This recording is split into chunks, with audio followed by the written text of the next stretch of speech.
So the story has it that in the time of Isa alayhi salatu wasalam, in the time of Jesus, he was traveling with some of his companions.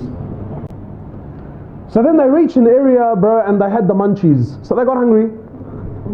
And Jesus alayhi salatu wasalam, he collected whatever money they had.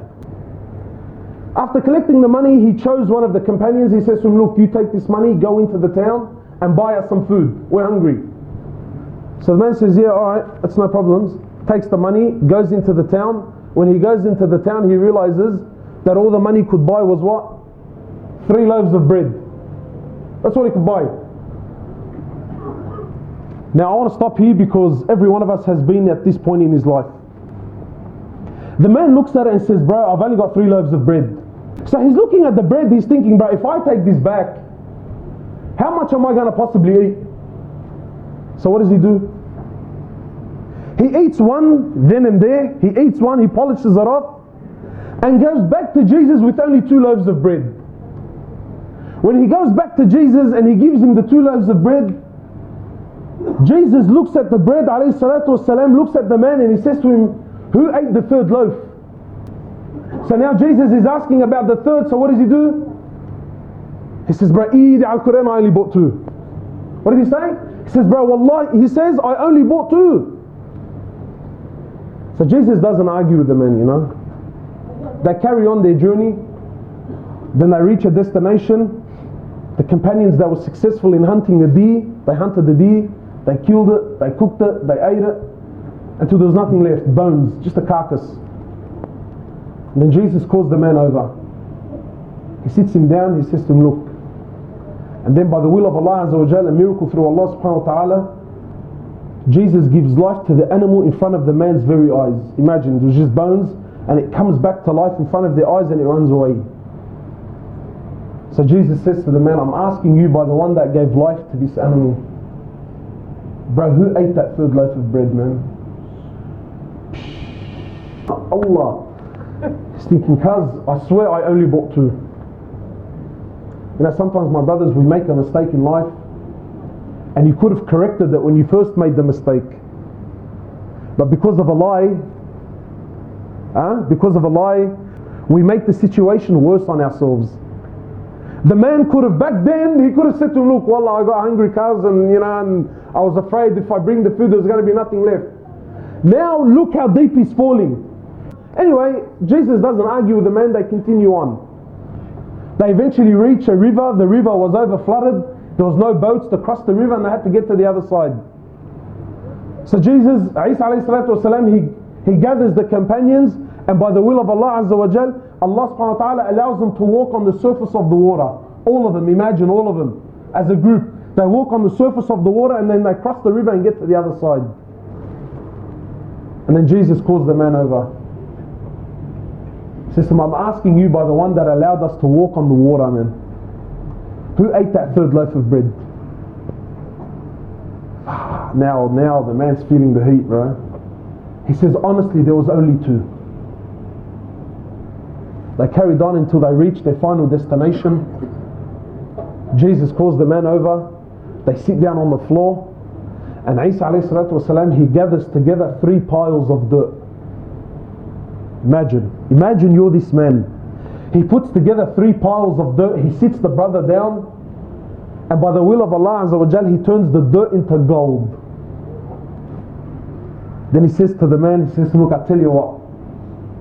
He says, 1 pile is for you, 1 pile is for me, and the 3rd is for the one that ate that 3rd loaf of bread.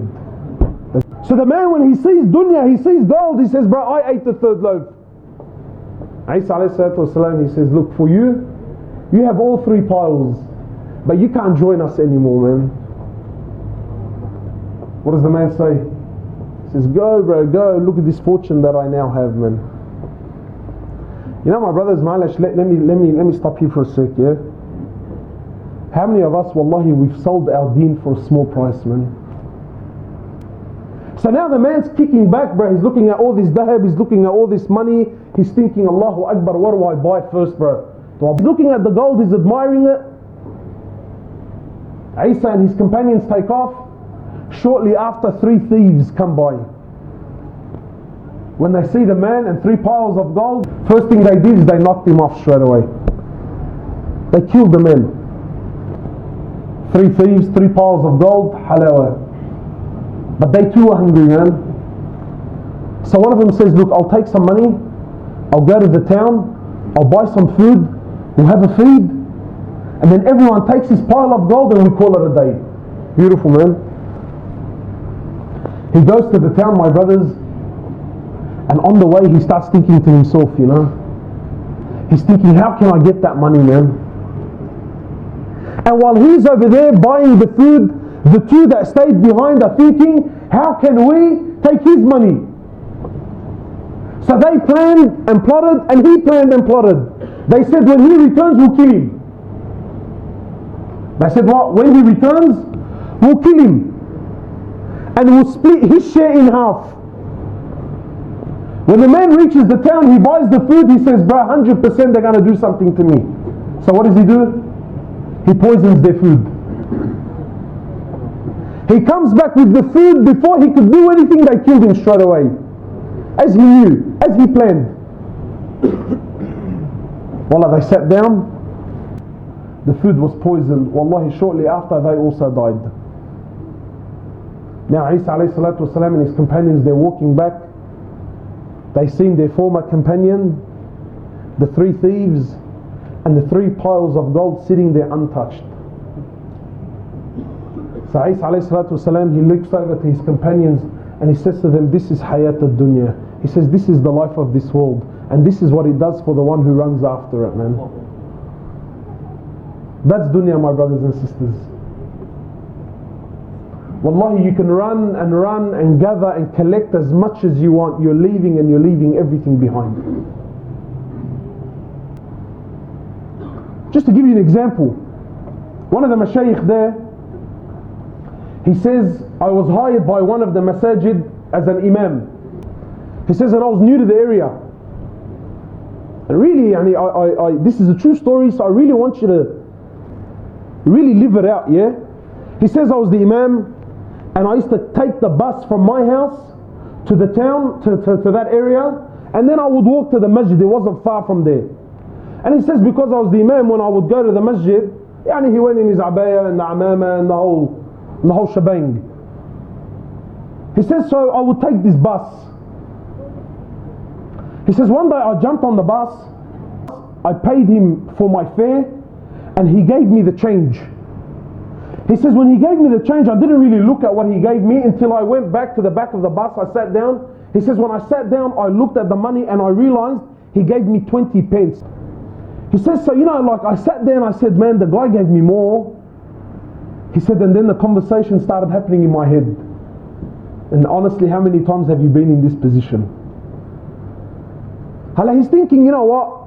It's 20 pence, it's nothing, bro, don't worry about it. Ma tbahdil halak, you know what I mean? Don't embarrass yourself. They're a big company anyway, bro, and really, what's 20 cents gonna do, eh? If he was a level 100%, he would have said, like, ruh, bro, they're all dogs anyway, bro, they're all kuffar, they're all going to hell, like, rip them. So the man's sitting there and he's thinking, bro, it's 20 cents, should I? He says, and wallahi, for the whole trip, this is the conversation that's happening. And then the sheikh was saying, when I got to my bus stop, he said, when I got to my destination, he said, I got off my chair, I'm walking down the bus, I'm walking to the front door. He says, wallahi, and I'm still saying to myself, do I give it, don't I give it?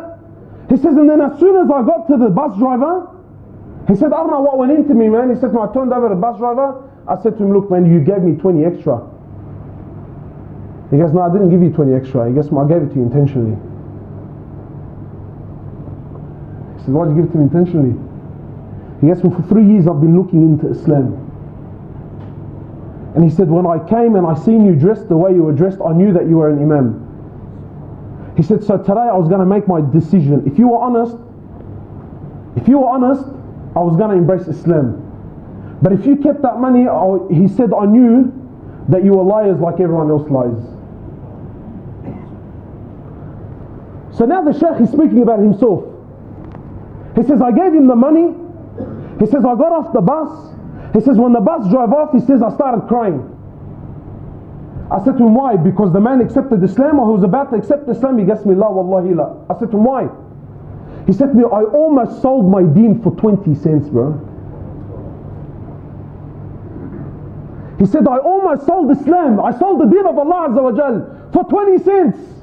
Now you're thinking, bro, I would never do it.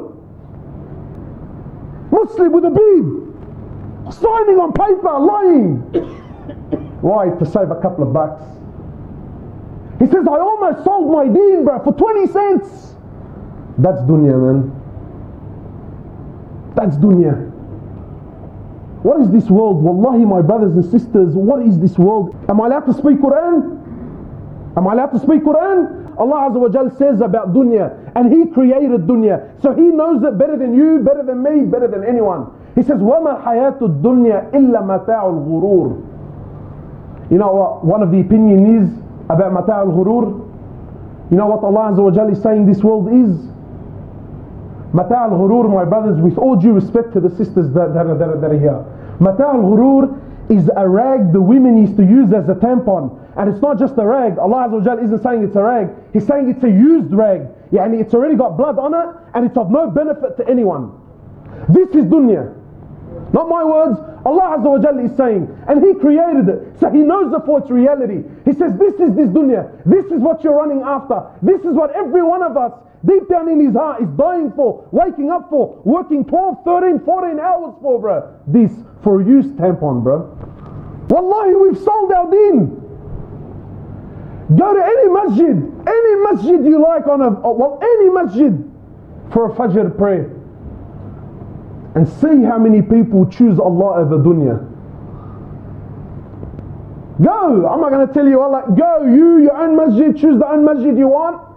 Go there for Jum'ah. Then go there the next morning for Fajr. And then the same crowd. You know what's funny? You tell, Wallahi, brother, Deen or dunya? Astaghfirullah, cuz, what are you calling me a kafir, bro? Deen, brother, deen. Allah comes first in my life. Allahu Akbar, beautiful. You know, my brothers, Allah Azza wa Jal, He's not looking for words. If it's words, we're all awliya here. If it's words, forget it. I'm the biggest aflamja on the face of the planet, bro. I'm on levels. But Allah's not looking for words. What's Allah looking for? Action. Because actions, my brothers, they speak far louder than words. Far louder than words. The same ummah that tells you, brother, I believe in Allah, and I believe that Allah is a Razzaq, and I believe it's Allah who gives and takes dunya. These same people, for Salat al-Fajr, everyone is